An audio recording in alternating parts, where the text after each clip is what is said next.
భారత టీ20 జట్టులో సంజు శాంసన్‌కు చోటు దక్కకపోవడంపై మరోసారి సోషల్ మీడియాలో చర్చ జోరందుకుంది.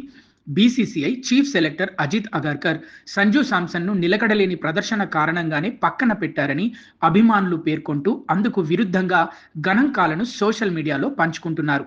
అభిమానులు షేర్ చేస్తున్న వివరాల ప్రకారం సంజు శాంసన్ చివరి 10 ఇన్నింగ్స్లలో 107, 109, 22, 24, 97, 89, 89, 5, 0, 1 పరుగులు చేయగా ఇషాన్ కిషన్ 10, 36, 11, 8, 3, 13, 12, 0, 49, 13 పరుగులు.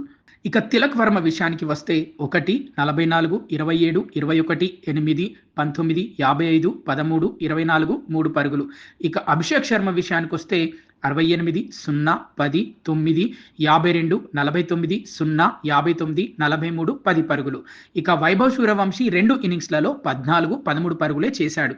ఈ గణాంకాలను ఉదహరిస్తూ అసలు నిలకడలేని బ్యాటర్ ఎవరు అని అభిమానులు ప్రశ్నిస్తున్నారు. సంజు శాంసన్‌కు పెద్ద ఇన్నింగ్స్ ఆడే సామర్థ్యం ఉందని, ఒక్కసారి క్రీజ్లో నిలదొక్కుని 30 పరుగుల మార్కు దాటితే అతడు భారీ స్కోర్ చేసే అవకాశాలు ఎక్కువగా ఉంటాయని వారు అభిప్రాయపడుతున్నారు.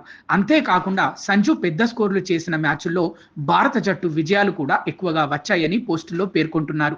ఇతర బ్యాటర్లు ఒక మ్యాచ్లో రాణించి తర్వాత వరుసగా విఫలమవుతున్నారని వాదిస్తున్నారు. అలాంటి పరిస్థితుల్లో సంజు శాంసన్ను మాత్రమే నిలకడలేని ఆటగాడిగా పరిగణించడం ఎంతవరకు సమంజసమని ప్రశ్నిస్తున్నారు. ప్రస్తుత ఇంగ్లాండ్ పర్యటనలో భారత బ్యాటింగ్ వైఫల్యాల నేపథ్యంలో ఈ చర్చ మరింత ఊపందుకుంది.